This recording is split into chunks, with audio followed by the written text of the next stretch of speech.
Welcome to Watchman on the Wall, a daily outreach of Southwest Radio Ministries and SWRC.com. God is still on the throne, and prayer changes things. Today, author Dennis Cuddy will examine conspiracy theories and reveal the plans of the elite. We're only 2 days away from the premier event of the year, Ministries of the Bible Verse event, this Friday and Saturday in the Cincinnati area.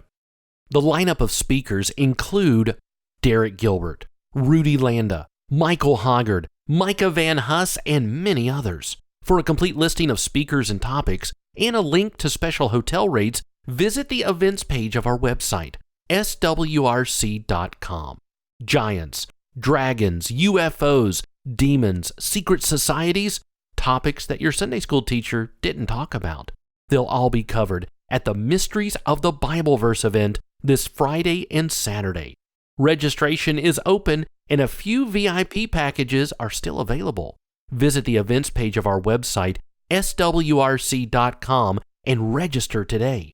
You can also register by calling 1-800-652-1144. That's 1-800-652-1144. Ministries of the Bible Verse, June 7th and 8th in Cincinnati. Now, here's today's host, Micah Van Huss, with today's special guest. Welcome to the program today. I'm your host, Micah Van Huss. I produce Marginal Mysteries here at Southwest Radio Ministries. And today with us, we have Dr. Dennis Cuddy, which you folks are familiar with already. But for those of you that are not, Dr. Dennis Cuddy has written, I think, 26 books at this point, hundreds of papers and articles. Today we're talking about his book, Conspiracy and Conspiracy 2. Dr. Dennis Cuddy is on with us. How are you doing today, Dr. Cuddy? Well, I'm hanging in there. I had a bad accident. A truck hit me, so I'm still recovering. Well, I will pray that you get better. Hope you feel okay. Yes, sir. Thank you. So I took a look at your book, Conspiracy, and man, fascinating. As folks with Southwest know, I just released my book on secret societies, and we got into, in your book, some of the secret society stuff going on. But I want you to talk about as you want to talk about. So how is the book Conspiracy? How is this different than the other books you have done, Conspiracy 1 and 2? Well, I used to teach history at university level, so there's a lot of books on conspiracies, but I try to have documentation. For example, the next to last chapter in Conspiracy 1 is just titled Conspiracy. It's a rather long chapter, but it's a conversation between a skeptic and a researcher. So it would be something like this. The skeptic says, before I believe in conspiracies, you're going to have to give me at least 2 presidents who believe in it, like that. And then I give the quote. So by Woodrow Wilson, when he was running for office, president in 1912, where he says some of the biggest men in manufacturing and commerce have confided to me privately that there's a power somewhere so great, so complete that you better not speak above your breath when you speak in condemnation of it. And then the second president, Franklin Roosevelt, I have a letter from him to Colonel House, who is Woodrow Wilson's chief advisor, saying the real truth of the matter is, as you and I know, that the financial element in our larger centers has owned, not just influenced, but owned our government since the days of Andrew Jackson. And it goes through the entire chapter like that. The skeptic raising issues, saying you can't really trust so-and-so. And then I say, well, here's the documentation. When you talk about President Woodrow Wilson, we talked about him in the Secret Societies book. He was a New World Order guy, wasn't he? A globalist? Well, yeah, and what I try to do when I talk about something is I don't just say, okay, here it is. What I do is give the background. So if you look at Woodrow Wilson, you have to look at how he got where he was. And so Theodore Marburg was his mentor. And in another of my books that Southwest Radio Church did, it's called The Globalist. It's just chock full of information in chronological form. And I get into what Marburg did and how in the time of the Civil War, you have the South is decimated, it's really hard hit. But I say how protected was Thomas House in Texas. And he was in banking and cotton and the various enterprises. so that they could have his son, Colonel Edward Mandell House, be the person who would be sort of the watchdog over Woodrow Wilson. Be sure Wilson did what he was told to do by the power elite. I would get into his book written anonymously in 1911, Philip Drew, Administrator. He didn't put his name on it, but you could figure out that House had done this. And he talked about socialism. This is what we're going to do. We're going to have a socialist government. And sure enough, a man named Lane, I think Franklin Lane, Secretary, I think it was of the Interior, who was part of the Wilson administration, said everything that Wilson's done was in this book. And so it really sets the stage for how we made our first big push through a president towards socialism. One of the things you talked about your next to last chapter, but the last chapter in Conspiracy is Common Core. Now, that was a battle that myself and Matthew Hill here at Southwest Radio Ministries went through in the Tennessee legislature.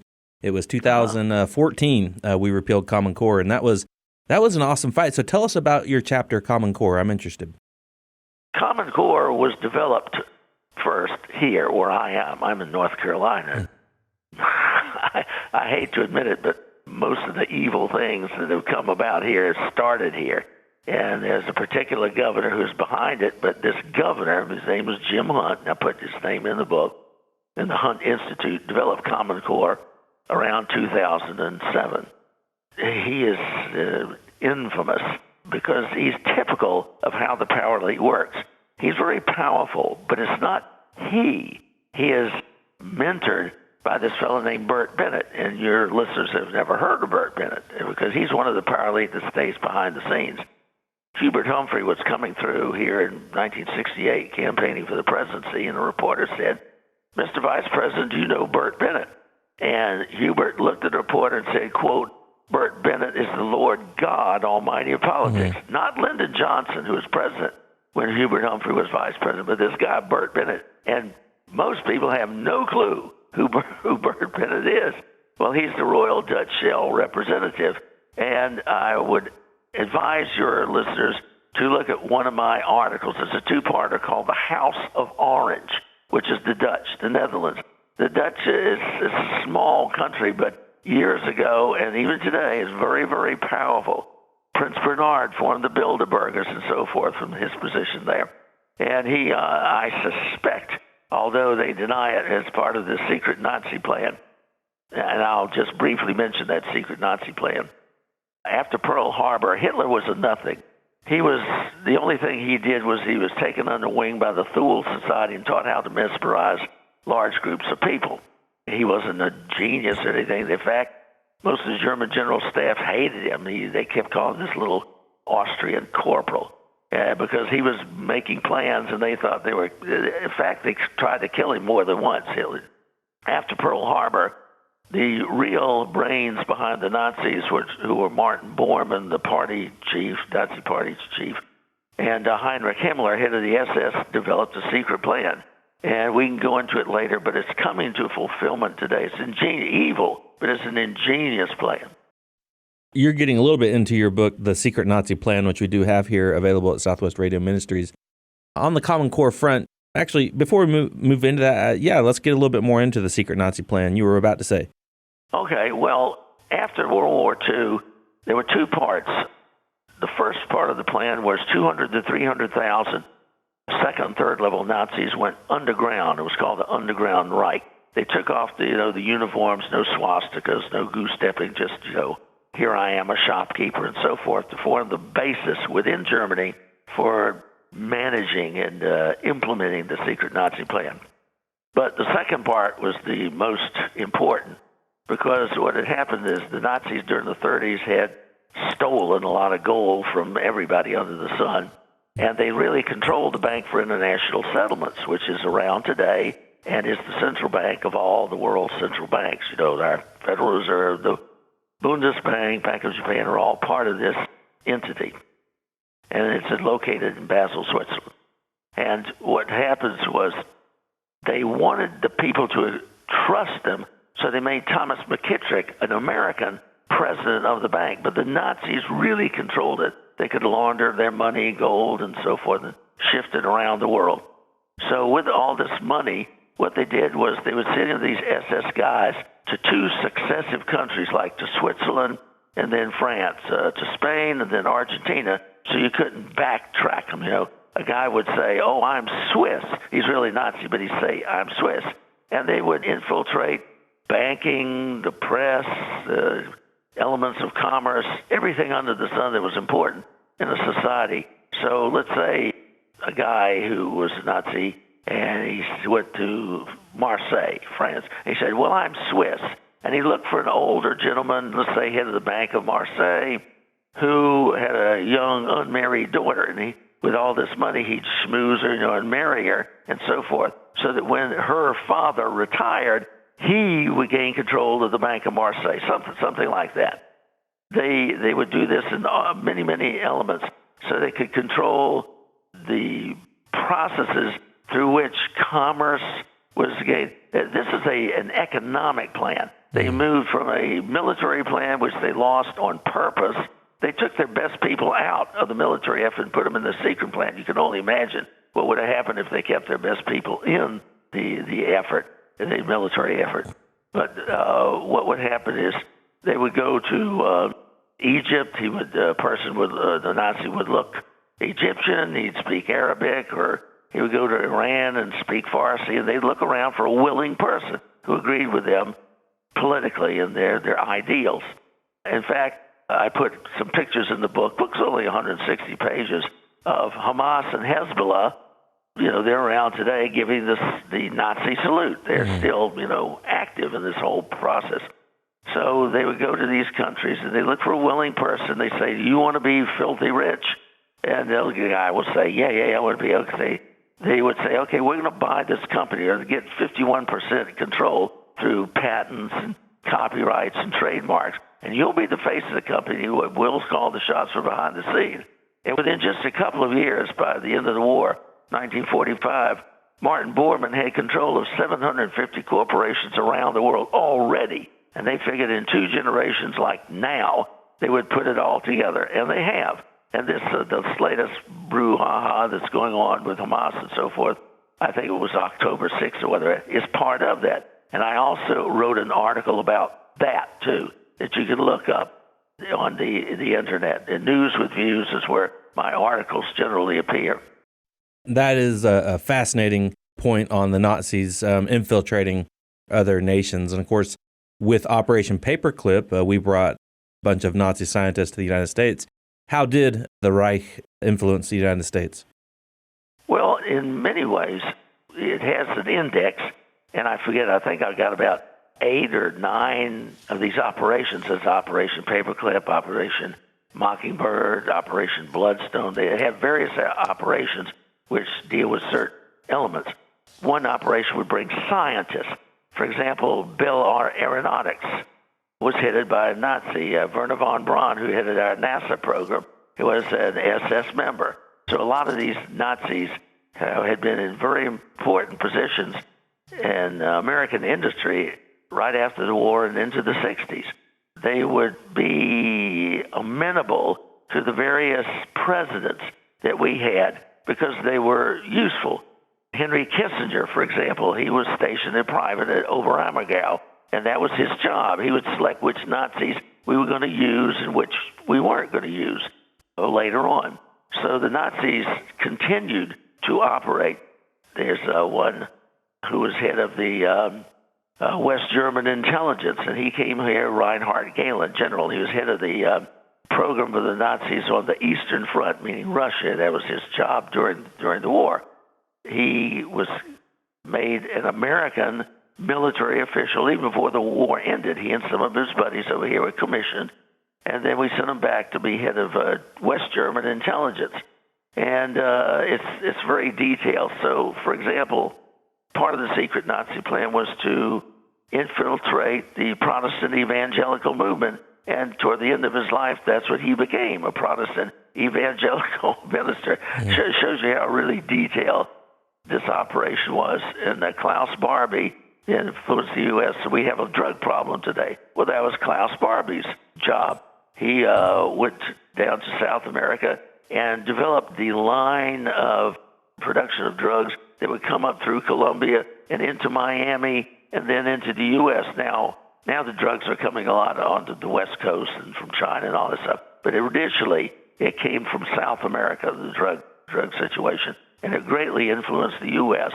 And there was I don't want to get off on a tangent, but you had the American government participating in the development of a problem here.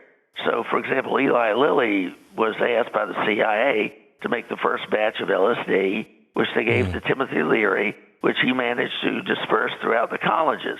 And so that's where LSD started, with the help of our wonderful CIA. Yeah. And so the Nazis were a part of all that. Folks, we're listening to Dr. Dennis Cuddy. You can get Dr. Dennis Cuddy's works at Southwest Radio Ministries by calling 800-652-1144. You can visit swrc.com. Today we were talking about 3 of his books, specifically Conspiracy, Conspiracy 2, and Secret Nazi Plan.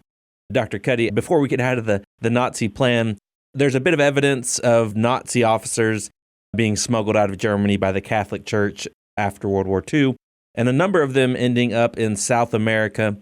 Also, the Nazi base supposedly down in Antarctica. Do you talk about either one of those things in your book, Secret Nazi Plan? I don't talk about the one in Antarctica, but I do talk about the others. So, for example, the Angel of Death, Dr. Mengele, Joseph Mengele, who used to torture little kids and all, got out of Germany disguised as a Jesuit.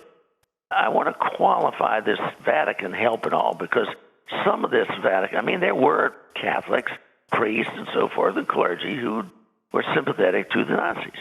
However, much of what the Catholic Church did with the Nazis and for the Nazis was at the request of us, the Allies. We were trying to get them, especially the scientists, out before the Soviets could get them. So they said, okay, we'll help you out. So it's not just the Vatican was doing this on its own. It was at the request of the Allies, and the U.S. was included. So, yeah, I get into that. And Mengele, it was an interesting example because he went down to, if you look at the National Archives where people would look at the end of the war to see what was happening with the Nazis, you made a mistake about Hitler, right? Because if you had to look under like U-boat 520, and then you would find some information.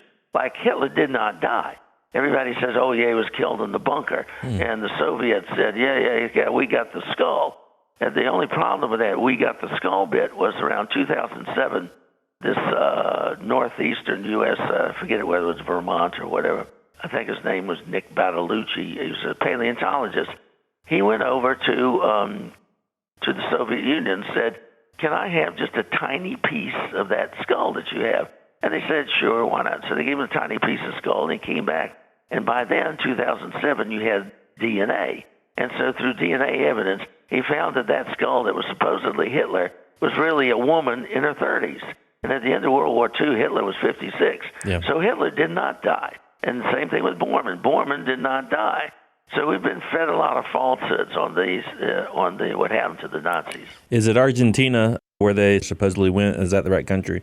Well, they were dropped off Brazil and so forth, but Argentina is where Hitler was dropped off, and he went deep, deep inside, almost to Chile. And there was a researcher who got in there. He found out some information from this guy at a bar, and he says, yeah, I'll tell you about it. But when he went away and came back with his camera crew, they said, no, we can't tell you anything until she is dead, meaning Eva Braun. Mm-hmm. So she lived to be a ripe old age, about 100 or so. So, deep in Argentina. Yeah. And this is quite similar when we talk about Hitler not dying. This is quite similar to Osama bin Laden. The circumstances around his supposed death and getting rid of his body is very suspicious. We're shifting everywhere, but any thoughts on the disposal of Osama bin Laden's body without any evidence? Well, also, you can't have two people claiming to be the one who shot him. Something just smells. There are two Navy SEALs, remember the helicopter crash or shortly thereafter. A lot of those SEALs just, died in that helicopter crash. said, I did it and I did it this way. Osama has stuck his head out and I shot him. The other one said he actually got into the room, whacked away this woman who was in front of him, and then he shot him. Now, both of them can't be telling the truth. Mm-hmm. So anytime you have two respected people, these Navy SEALs, saying, I did it, and they're different stories, something's got to be fishy. And so we say, well, we had to bury him quickly. Yeah, you bury him quickly, but the requirement is you bury him on land. You just don't dump him in the sea where the fish will gobble them up. So that also is I jokingly say, you might be walking around Dearborn, Michigan, and see this tall guy walking around. It could be Osama. Now, I'm not saying that's what happened, but it is suspicious, yeah. It is. Shifting a little bit into the political side, we were talking about Common Core. I mentioned that Matthew Hill, state representative, and myself, this was back in 2014, 2015, we repealed Common Core in Tennessee. You talk a bit about, in your book, Conspiracy, about how the power elite manipulate the political parties, and there's not a whole lot of difference between the political parties. And I will say that on the Common Core issue in Tennessee is a 77% Republican state in the legislature. We had 76 Republicans that year and 24 Democrats. There's not a lot that the Republicans and Democrats agreed on, but Common Core, the repeal of Common Core is actually something that we were able to work with the Democrats to actually repeal Common Core. So you talked about the background of Common Core. What do you think, how are they trying to manipulate or change our kids, our children's future and the future of our country through Common Core? Common Core, I go through a 200-year history of how we got to Common Core. There's a lot of different plans that the progressive have that they just changed the name. It's the same principle. And they planned in advance that if Tennessee or somebody repealed it, it wouldn't matter because you would be coerced into doing the same thing that Common Core wanted you to anyway. And the way they would do that is there were two principal writers, David Coleman, the English part of Common Core, and Jason Zimba, the mathematics, and they both Rhodes Scholars. And whenever people write about secret societies, they often leave out Cecil Rhodes' Society of the Elect. Well, Cecil Rhodes said, the key of my idea is a society, a secret one gradually absorbing the wealth of the world, fancy the charm to young America to share in the scheme to take the government of the world. And so that's one of the very important secret societies. David Coleman was made head of the college board. So what he's done is he's aligned the college board with Common Core. So even if Tennessee repeals it or says, no, we don't want to use it anymore, they will, quote, voluntarily still use the same elements if they want little Susie and little Jimmy to do well on the college board. So they're very sharp. They're sneaky and sharp, these people. And that was the big concern when we were going through that battle with repealing Common Core was we had to be wary that they weren't just going to replace it by a different name and continue to do the same stuff. Now, here I am 4 years out of the legislature, and my daughter is in elementary school, and she brings home a piece of homework that literally has Common Core written at the very bottom of it. So needless to say, I had a phone call with the education chairman shortly after. They're still trying to implement Common Core here in Tennessee. Sure. Necessary part of this whole plan. It's absolutely necessary that they do that. They have to get around the parents. What they did at first was they fooled the parents with nationally standardized tests. When I was working in the Reagan administration in education, I called up A.N. Hieronymus, who was head of the Iowa Test of Basic Skills.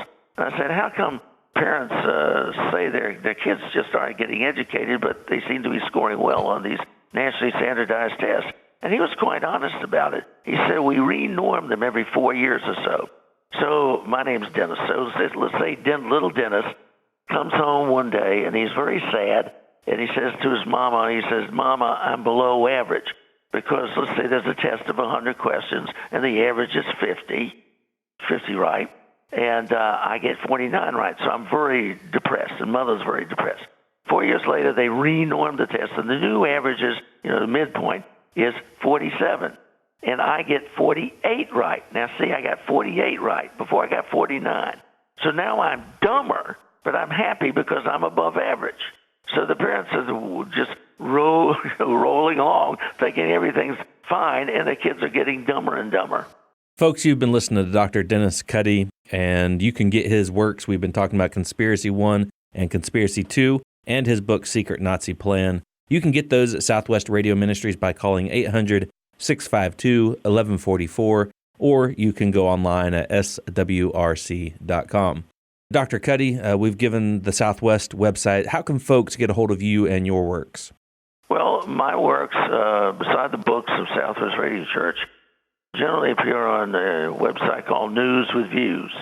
And there's important information there. For example, I give the solution to Alzheimer's, dementia, and severe COVID. That's one of the things. I also give proof of the origin of COVID, and the motives of those Americans and Chinese involved. So there's a lot of things there that the press is not going to tell you. And I give that information in my articles. Make sure you have Dennis Cuddy's books as part of your library. The books Conspiracy, Conspiracy 2, The Road to Socialism, and The Power Elite are all titles that delve deeply into the plans, plots, and schemes changing the culture, the country, and the world. Order Dennis Cuddy's books today when you call 1-800-652-1144. That's 1-800-652-1144. You can also order Dennis Cuddy's books on our website, swrc.com. Friends, we're so glad you're here today. If you're a new listener to Watchman on the Wall, make sure you request your new listener pack. Inside, you'll find the latest issue of our Prophetic Observer newsletter and a special gift. Request your free new listener pack when you call 1-800-652-1144. That's 1-800-652-1144. Friends, if you have a prayer need, would you let us pray for you? We consider it an honor to pray with you. Prayer requests come in from all over the country through the mail, on the phone, and now through a special email address, prayer@swrc.com. That's prayer@swrc.com. Or you can always just give us a call, 1-800-652-1144. That's 1-800-652-1144. Tomorrow, Dennis Cuddy will have more insight into the conspiracy theories and the plans of the elite. Be sure to tune in on your favorite radio station by downloading our SWRC mobile app or by subscribing to our daily Watchman on the Wall podcast. Watchman on the Wall is a production of Southwest Radio Ministries and is supported by faithful listeners like you. Visit swrc.com.